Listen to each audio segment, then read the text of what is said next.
Welcome to Sweet Life Beat Life. We hope this video helps. In this video, I will explain how to reconcile your QuickBooks. Reconciliation is a vital process that compares your QuickBooks financial records with your bank or credit card statements. This ensures that all transactions are accurately recorded and that your balances match. It helps you catch any errors, missing entries, or even potential fraud, giving you a clear and reliable picture of your business's finances. Before you begin, you'll need to gather a few things. First, have your latest bank or credit card statement ready.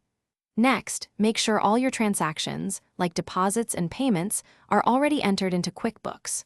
Finally, confirm that the opening balance in QuickBooks for the account you're reconciling matches the ending balance from your previous statement. This step is crucial for a smooth process.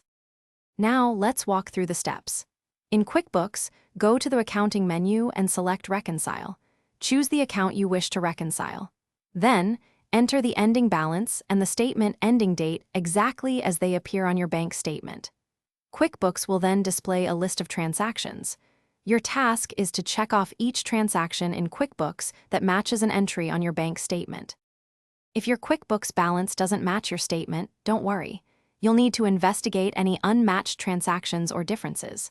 Look for missing entries, duplicate transactions, or incorrect amounts.